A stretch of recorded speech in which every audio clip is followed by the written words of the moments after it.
Good morning, folks, and welcome new subscriber. My subscribees tend to hover around less than 50. Will I ever break the 50 barrier? Who knows?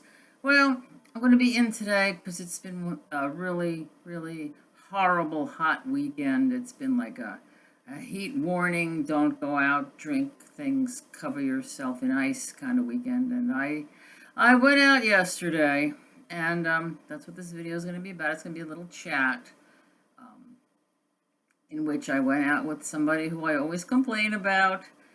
This is what my daughter usually calls being a jerk or being a dick. So I'm gonna do my usual jerky cutting down of this person because we don't get along very well. We've known each other literally since high school, and we go out a couple of times a year to music events. And he's quirky. I mean, I know I'm quirky, but he's quirky in his own way. So there's usually we just get on each other's nerves. It's remarkable because you can tell when I've said something he doesn't like because like he's quiet. And I'm like, oh, you're funny when you're quiet. So we went up to Huntington because Huntington had the Coltrane Festival. They have it in Heckscher Park in the North Shore of Long Island every year. It's a fundraiser. And it's in Heckscher Park, which is an outdoor venue, and it's in the town of Huntington, which is a lovely town, but very congested. It's a touristy town. It's got lots of restaurants. It's got, high-end shops and all this business. So I said, okay, where are we going to eat? Because we're going to eat, and then we're going to go over to the park. So I said, yeah, let's go to this Mexican restaurant we've been to before. He's like, okay, we'll go to the Mexican restaurant. And then he calls later and says, oh, we go to that Mexican restaurant or a Thai place. He's edging me towards something else. And then like Friday, because this was Saturday, he's like, okay, the Thai place is such and such. So he's manipulated himself, and he thinks I don't know that he's manipulated himself into some place he wants to eat. Fine, I don't care. So, but it's just so obvious that he couldn't say, let's go to the Thai place instead. So it opens at 12. I said, okay, I'll see you at 12 in such and such a place. And he goes, okay, like 11:30 or 12. Now he takes a bus, so I know he hasn't got accurate time. I said, yeah, it opens at 12, so I'll see you a little after 12. And I'm driving along. It's an hour. It's over an hour drive because we have construction in this area. So I'm driving along. I'm about 2/3 of the way there. It's 10 minutes to 12, and guess what? I get a text saying he's there. I'm like, I'm not going to answer it. I'm on the expressway. So I get there, and I find a place to park, and then I text him. And it's a couple blocks, and I still have a little trouble walking, and the heat. The heat is is bad. It's a stay indoors day. The heat index is like over 100 degrees. So I get in there, and okay. He always carries too much stuff. For somebody with no car, he's always carrying a filled tote bag. But today he outdid himself. He had a gym bag which was larger than a gym bag. It was like the double-sized Patagonia gym bag that you could fit a body into. And he had his chair, and he had an old-school camera bag, and he had another bag.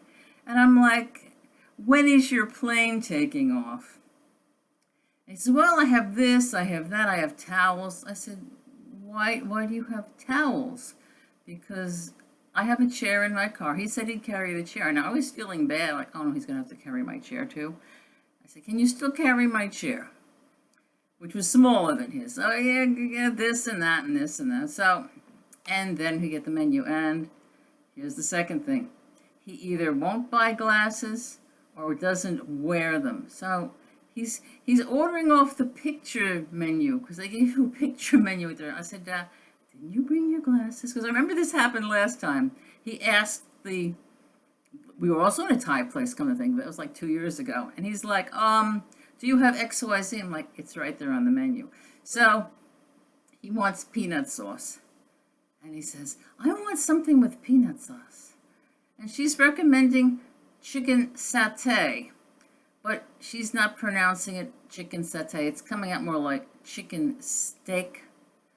And he doesn't understand what I said, she's saying a chicken satay. Of course, he didn't hear me. So he's going like chicken steak, chicken steak. So anyway, he orders some seafood and a side of peanut sauce, which is totally at odds with what he's eating. And then we have a thing over the appetizers.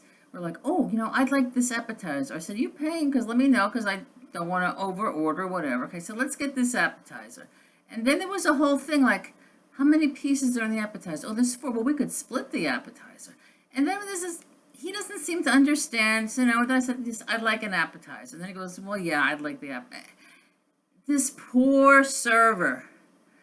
And then we get the food, and I'm pleased. I'm pleased with my stuff. I'm pleased with the appetizer. It happens to be a crispy duck roll. And I'm like, wow, it's got a lot of sauce in it. And he's like, well, I like a lot of sauce. I'm like, well, it's too much sauce on it, because they did the pretty thing on the plate, and then they put sauce in the roll. I mean, it was good. It was very nice, and they gave you these humongous 2 rolls, which were cut, so it was very pretty presentation.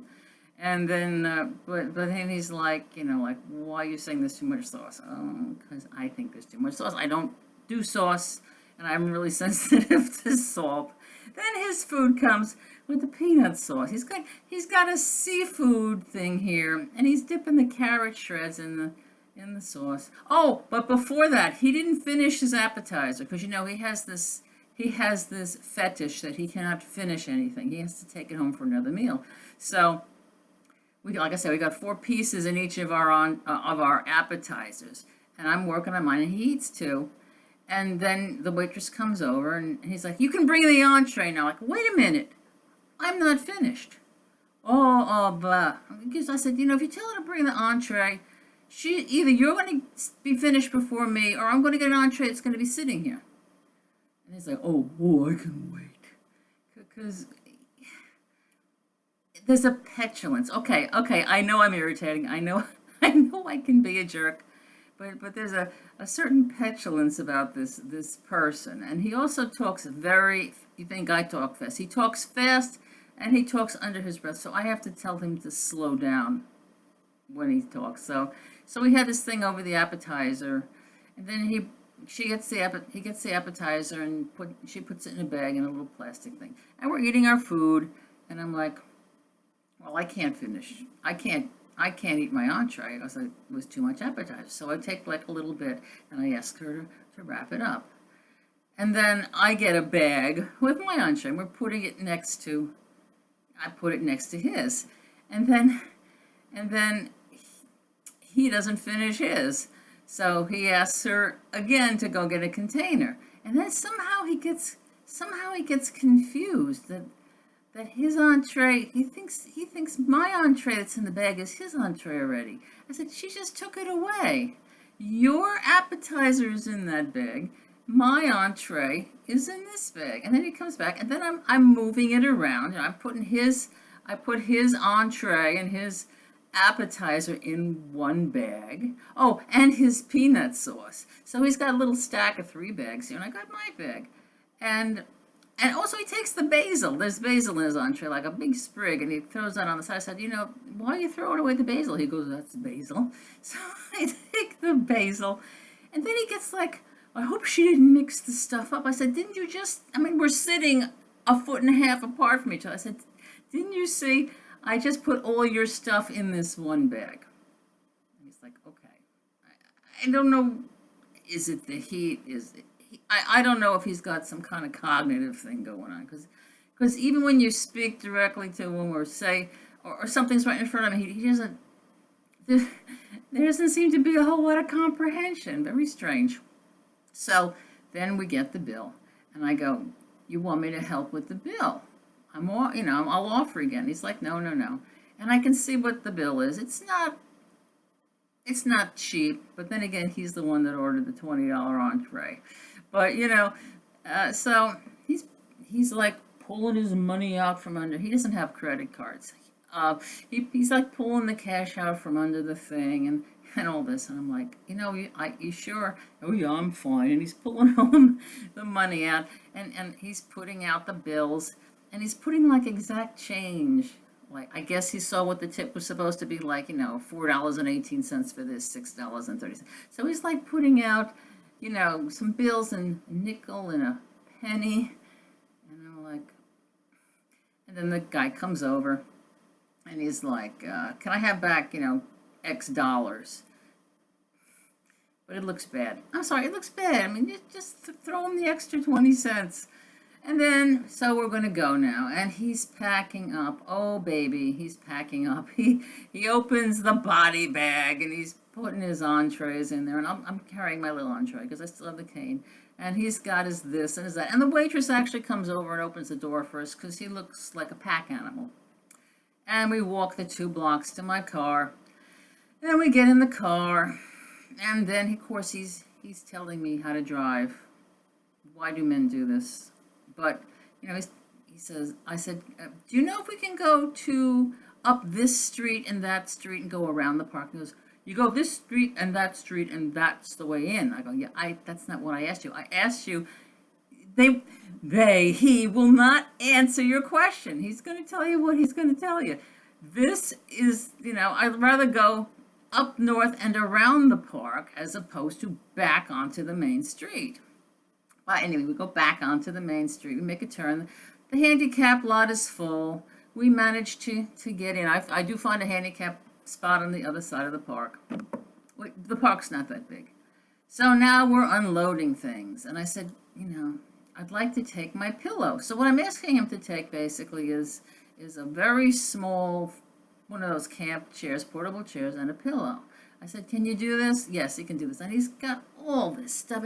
It looks like, I don't know, Pancho Sanza with the mantle of Mancha. This pile of things with, and I have my cane and I have a sunshade because it's over 100 degrees. We also have some drinks.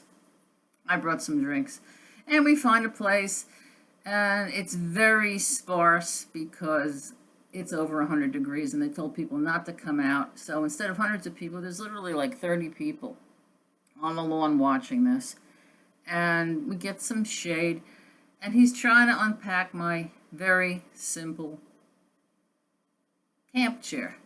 But the toggle and string that closes the bag stuck is caught on one of the legs, and he cannot seem to manage it. And of course, I'm standing on a hill with my quad cane, and I'm like, just cut it. Don't you have a knife? Right? You would think. I mean, my daughter carries a knife. Don't you have a knife? Oh, no. And he's fumbling around. And some lady comes over, I guess, seeing these poor old people who can't open their bag.